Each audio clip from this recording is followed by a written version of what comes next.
What's up, observers? You're tuned into the OBSERV network. I'm your host, Javon Ingram, and today I want to talk to you about the Black wealth economic gap. But today we're going to discuss, is it shrinking? Is it getting larger? How many Black billionaires do we actually have globally? How many millionaires do we have globally? Is wealth becoming more generational, or is everything we're doing starting from scratch? This is OBSERV. Let's go.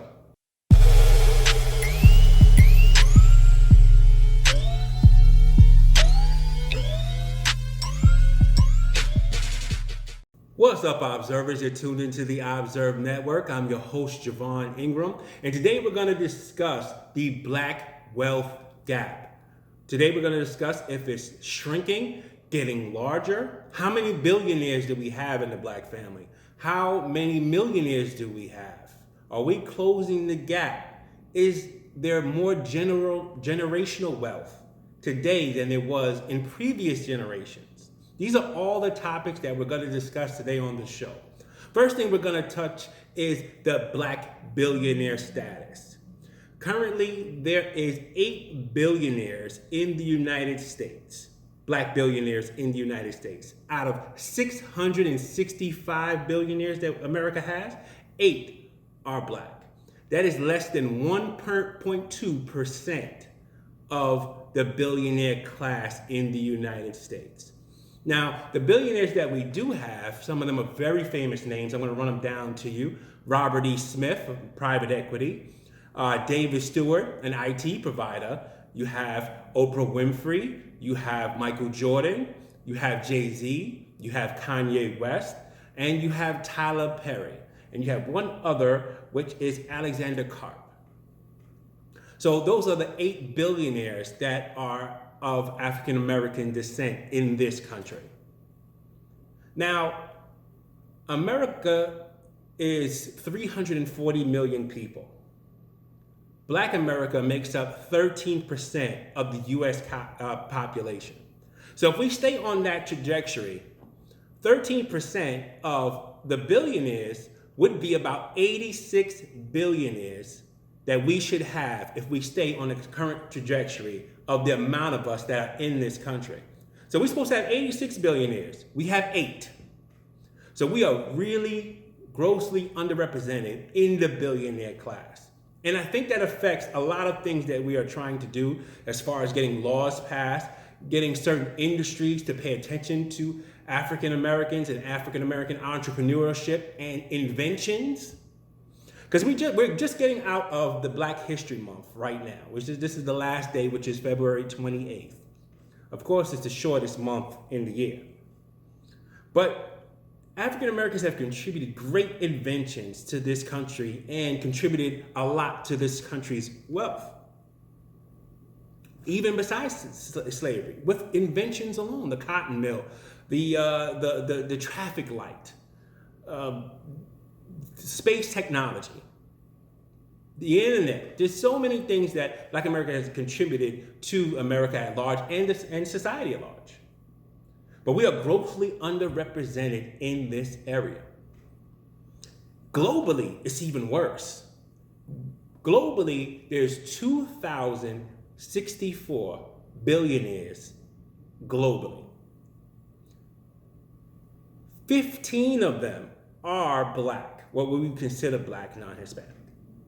15 out of 2,064. That is less than 1%. Now, with the population of Black people on the earth, we should at least be close to 3/4 of that number.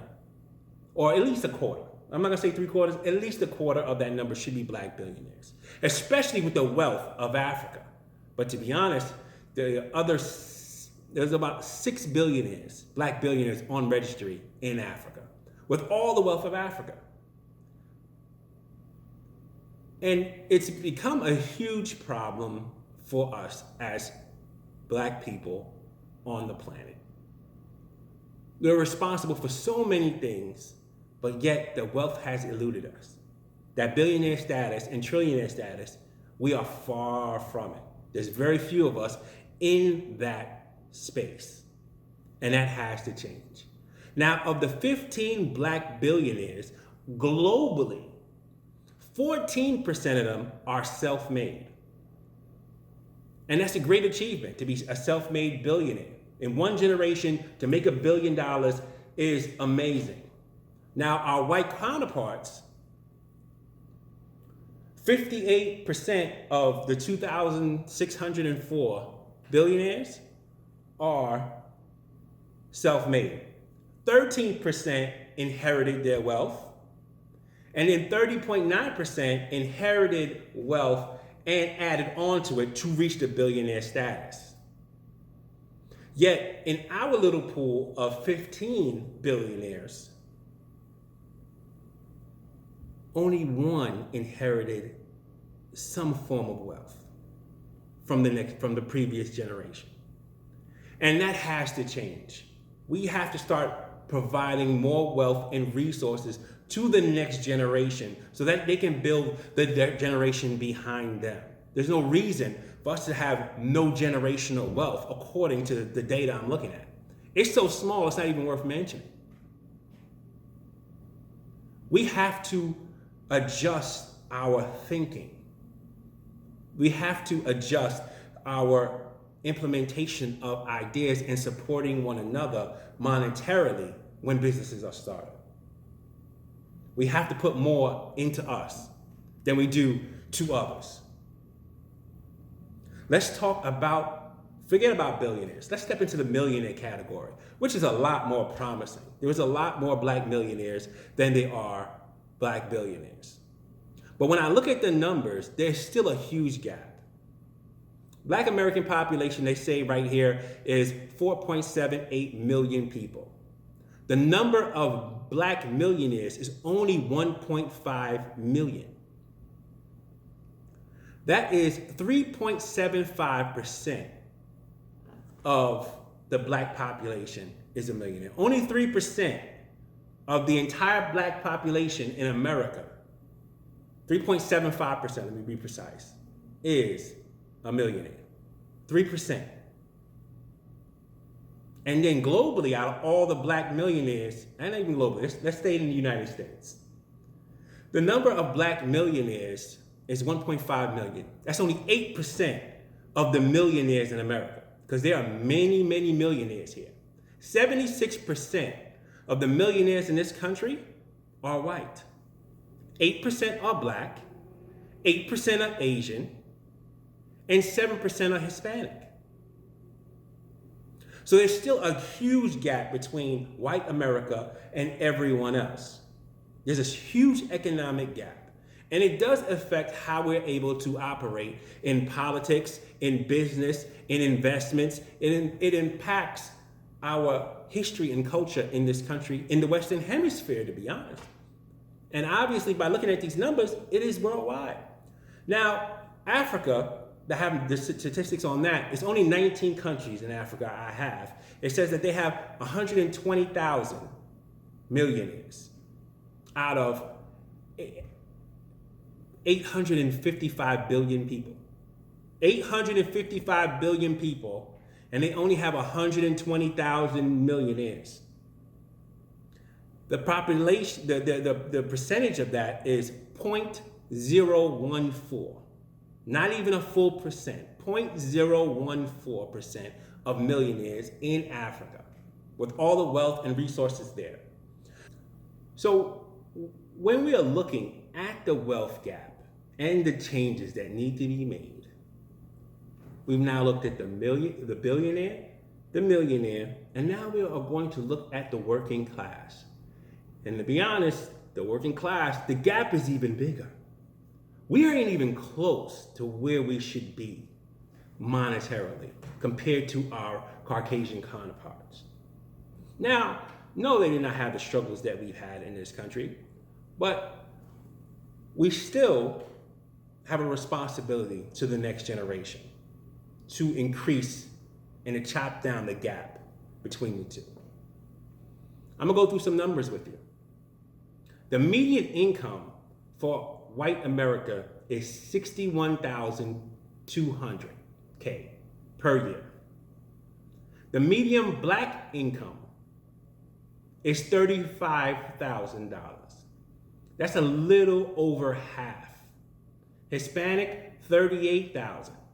And everybody else, that means Asians, Indians, other people from other countries, are at the 50K mark. So actually black income is at the bottom. The median income is 35K. Let's talk net worth. The average net worth, the median net worth for a white American is $171,000. The average median net worth for a black American is $17,600. For a Hispanic American, it is $20,700.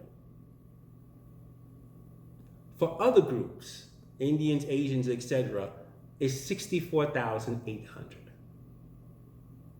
How is that even possible?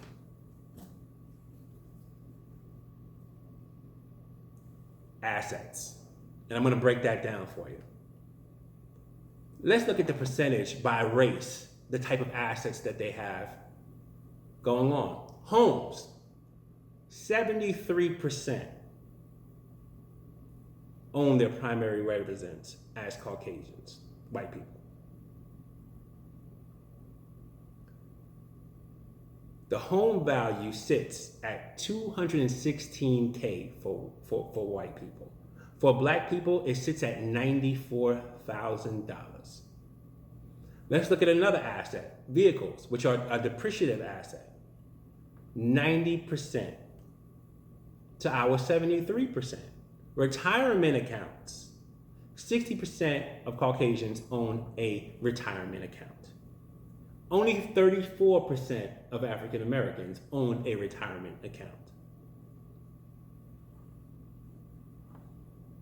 Family-based businesses, 15% Caucasian, half of that for the African American population. Publicly traded stock, 61% of white people own stock. 31% of black people own stock. So with $1.1 trillion of spending power in the black community, it looks like our money is going in places that it shouldn't. It looks like our money is not being multiplied at the same level as our Caucasian counterparts. What do we blame? Are we spending our money wrong? Is it lack of knowledge? Is it lack of resources? Is it a combination of everything? One thing we do know that has to change for our children to have a brighter future, for our voices to be heard, for our technology to be pushed to the front, to change the image and the perception of people of color in this country. We can do this. We can change what's happening. We can readjust and create a better world. And this is not to racially divide people, but we have to look at these divides and figure out why they exist. Because if we don't look at them, they'll persist and they'll get bigger. We have to look at them and address them head on. This is OBSERV.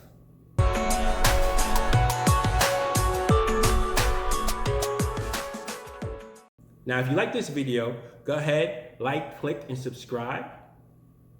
If you want to watch previous videos, if you want to watch my most popular video, you can click here.